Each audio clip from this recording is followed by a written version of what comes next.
Welcome to Mentally Stable. And cut. He got my disease.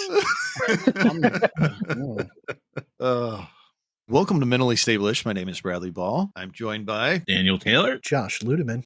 I think we learned all in this episode that we are facing some burnout. Woo. I would bet you a lot of people are facing burnout. There's a little checklist that we go through in here, and I invite everyone to go through that checklist, see how you're doing. We've got some action items after this episode. Hopefully, at the end of this episode, we might be a little more mentally stable-ish. You know what a fish with no eyes is? Fucked. Shh. Oh. I like that. I like that a lot. Take me back to a place where I felt at home. Take me back to a day when we weren't alone. Take me back to an age when the world felt small. Way back before we blew it. Burned out. That is the topic we're covering. That is what we are feeling. First off, I know this is something that we've all faced. I found an interesting thing that was talking about 9 different causes of burnout, listing these in no particular order: violating our values, isolation, success, chronic toxicity, failure to recognize change, feeling like your contributions don't matter, lack of agency or action, ego, poor rhythm. We've all faced this from a family perspective. When 2020 began, we had kind of a hard road in front of us. The kids had come to live with us. We were going through a custody battle, and their school was still down in Winter Haven. Without traffic, it became an hour and a half to 2 hours away with traffic. Serenity was in elementary school. The boys were in high school. It wasn't viable for me to drop them off, go back to the house and work, and be back and keep working. And so I rented an office down in Winter Haven. My routine was I would wake up at 5 a.m. We would be ready to go by 5:30. We would hit the road. I would have them down there so I could drop off the boys at school. The second the gate opened, I would then take Serenity up to her elementary school and wait for that gate to open, walk her in. I would get in the car and I would drive over to the office, meetings back to back to back to back up until 2:30 when I left, pick up the boys, pick up Serenity. We would have typically a team meeting or I'd have a customer meeting in the car driving home. I would get out of the car, go upstairs to my office, work a little bit late every single day because I felt bad because of the commute and how it was impacting everything. So I felt guilt. And then also, like, the boys had fancy. There were times when I would need to pick up Serenity, go find a place where I could have a meeting because the office was closed that I was renting a spot in, be down there until the boys finished band practice, pick them up, then come up to the house late. But that was every single day. I remember going to Sue at one point in time in February and going, I need help. And what she would do is one day a week, and God bless her for this, she would drive the kids down, drop them off to school. Then she would drive from Winter Haven, Florida over to where she's working. That's a 2-hour commute in Orlando traffic, work her full day. And then she would come to the house. Just the act of not having to wake up one morning, 1 week would re-energize me to be able to go, oh, I can keep going. When the pandemic happened, look, it was still horrible. And it was still terrible. Things were still difficult, right? It was just a different kind of difficult.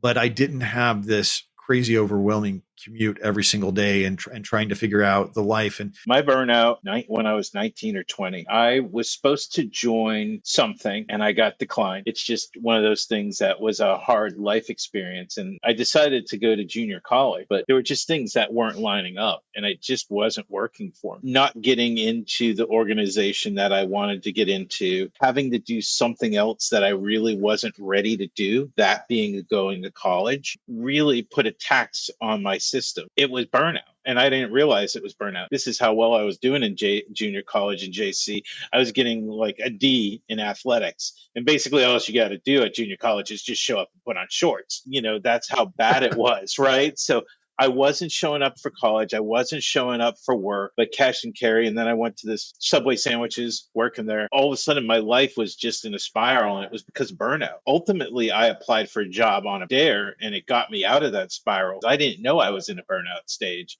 And I was very lucky to this day that my friends put me on a dare to apply for a job at Trans World Airlines, TWA. It was my first ever burnout story. And it's so hard to control. To this day, it's still burnout on things. I think it's just, maybe it's ingrained in our genetic. we're talking about the problem. We haven't defined it. Yeah. So let's talk about what burnout is. The physical signs of burnout are you're feeling tired and drained most of the time. You have a lowered immunity. You get frequent illnesses, headaches or muscle pain. You could have a change in appetite or in sleeping habits. Emotional signs of burnout are senses of being a failure and having self-doubt, a feeling helpless, trapped and defeated, detachment, feeling alone in the world, a loss of motivation, increasingly cynical and negative outlooks, a decreased satisfaction and sense of accomplishment. And then behavioral signs and symptoms of burnout are withdrawing from responsibilities, isolation from others, procrastinating, taking longer to get things done, using food, drugs, or alcohol to cope.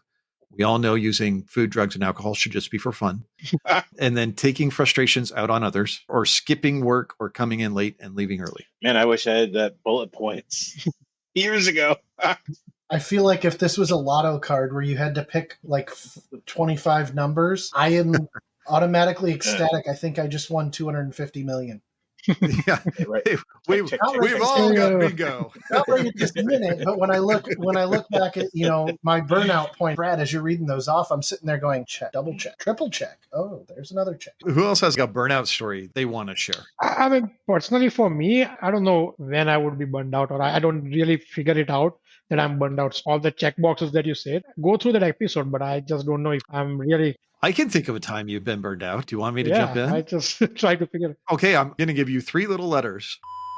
Oh, I know those 3 letters. Oh yeah, I would not say I was burned out. I was just tired of it. Like there was no help to it. There was no end to it. I mean, that's where I was like, okay, what is the final goal of on that project for me? I mean, what is the scope of that project? I was Think gonna say, through those bullet points that Brad just talked through there. Now, like I'm sign of All right, burnout. there you go. now when I relate it out, Sign of burnout, lack of energy. yeah, now it makes sense.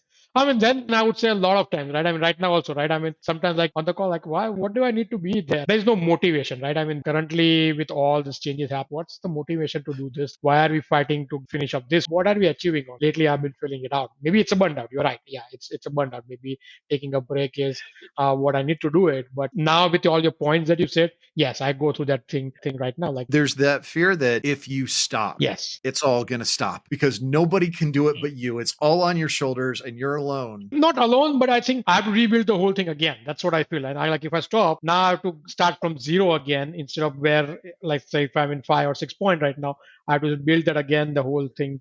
And that's where I'm like, I don't want to do that day by day. I mean, more and more, it's like, why am I doing this? What is the motivation to do that? And that's probably a burned out sign. You know how they have the anti-griddle in cooking where it cools stuff really quick? We should have an anti-bingo card for burnout, and the goal should be not to check off any of those items, to keep your bingo card empty. I felt real emotionally torn. Again, when Brad was going through that, I kept checking so many off and going, what's the prize at the end? There Yeah, is. There is. what's So- the saying? Is When I present on certain things, I'll go, it's possible to do this. Not a goal. Not a goal. yeah. So, Josh, when I was talking to Niraj about everything falling apart and weighing on your shoulders, I saw you slumped and I saw your head kind of nodding. Because I didn't want to laugh at Niraj while he's talking, because I would say I'm on the backside of a burnout. I don't even necessarily know I'm completely out of it, but that's exactly where I was. Listening as well to some of the things on your bingo card, Brad, that you gave us. My burnout was a slow burnout that started 3 years ago. Even what you said as well, talking about not really sure where to go from there. You set a goal and you get to it, and then you're like, I don't even know what my next goal is. And goal for me, not only did I want to get to Microsoft, I wanted to get to Microsoft and be in engineering, hit a certain level of success there. Then I hit it, and I'm like, now what do I do? Now what? There was no ladder to go up further that I had built for myself yet. I started to flounder and started grasping at certain things that I felt I needed to do for the next level, but not what I wanted to do. Your bingo card and starting to feel a lack of success, feeling like a certain level of a failure, and then getting to the point where there was not really energy to do anything. Getting up, I was like, oh, crap, I gotta get up in the morning for work. Also having days where I'm just like, yeah, no, I'm good for the day. I've had enough of this. It would compound itself for me because then I'd feel guilty about it, right? Mhm. Because people depending on me. So then I overcorrected and went the other direction, and I'm staying in the office for hours. I was digging the hole deeper on top of myself until finally I had a conversation with my manager. I said, I'm done. I'm done. I had a question on that. So did you have that sign saying I'm burned out? Or you just like somebody told you like, Josh, what's going on with you? I didn't realize for me it was the sign I was burning out. I was talking to a good friend of mine who said, I'm burned out and I'm taking some time. And I said, really? How do you know you're burned out? And he spit out his bingo card. And I realized my bingo card also had some other negative check boxes that his didn't have. And I was like, well, wow, if this guy's burned out, what the hell am I? Still leaning on this person a lot, even recovering from it. I'm on the backside of it, but not fully recovered because it takes a minute. Like with anything you do in life, you break something, it breaks a lot quicker than you can repair it. It's not instantaneous like when you broke it. Same thing with burnout. So do you think that the problem is trying to achieve a lot of things is resulting to your burned out? I mean, that's what I lately have been feeling like.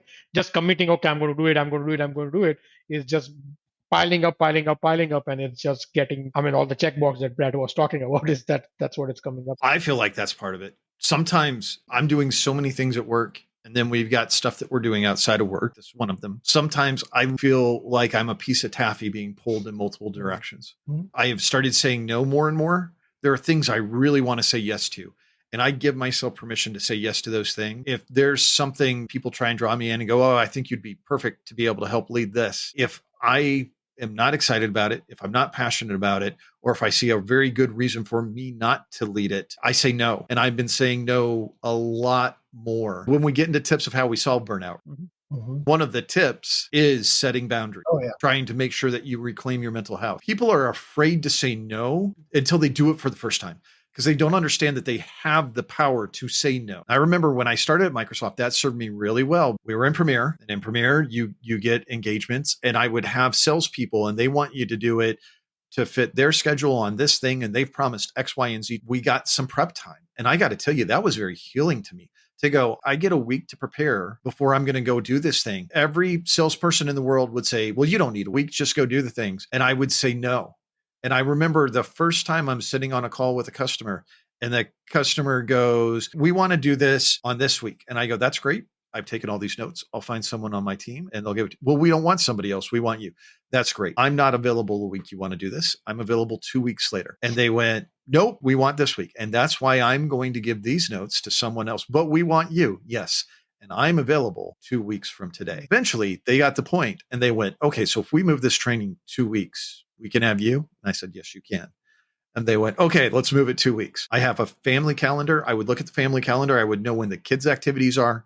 I would know when I've got family activities coming up. And if they wanted me to travel on a week where I had something on there, I would say no. Do you remember when you were onboarding me into said team, what should have been that 2-minute conversation to say, Josh, you have this power. You can own your calendar. And I think it was like a 25-minute phone call because of the lack of freedom that we'd had previously to that point. Yeah. To be like 30 seconds, Josh, yeah, you can you own your calendar. And I think by the end of minute 20, into the 25-30, Brad was ready to reach through the actual video call and choke the life out of me because I was not believing it. So I did have patience and I did have empathy, but I understood where you were coming from, because the level of fear that we had before, the lack of control that we had before, the idea that we had this level, and I had been practicing it for months before I came, so I could go, nope, dude, this is legit. Yeah. And Dan, I know you struggled with that. There were times that you were doing things when I was like, Dan, don't do that. Don't do that, Dan. Yeah. You don't have to do that. And you were like, oh, no. I'm totally going to do that. And Part of the struggle I had to get out of it too, it just wasn't an accepted practice of how our roles did business. We had heard in many conversations with leadership, we don't say no, because if we say no, they'll never come back. Doesn't it affect your growth, career growth at that point of time? If you say no, not within Microsoft, it didn't. No. overall, I'm saying, right? I mean, say if you Back then, I had this infinite fear of, am I going to be able to keep my job if I say no? So at that point, yes, it definitely impacted my career growth because I wasn't able to grow in other areas that I wanted to grow. Here at Microsoft, getting better at saying no, right? But I'm also getting better at defending myself. And I think that's one of my tips is when you put your stake in the ground or you draw that line in the sand, don't let people push you beyond that. I think this gets back into knowing your value. Yeah. Because one of the things I know now, were I to leave here and were I to go somewhere else, and if I'm getting pushed to do things at a pace that I feel uncomfortable with, and I'm being told, you're the only one that can do this, I'm going to sit back and I'm going to go, well, then we're going to renegotiate, because if you want me to do those following things, here's how I need to be compensated for this. If that's really the only way that you can prosper as a business, then everything is on my shoulder. And if that's the case, I need a bigger cut of that pie. When I look back at our previous roles, I sit there and I go, what they wanted me to do versus what I was being compensated for didn't equate. I think we've all been underpaid before in our life. Yeah. It would never hurt my feelings to be overpaid.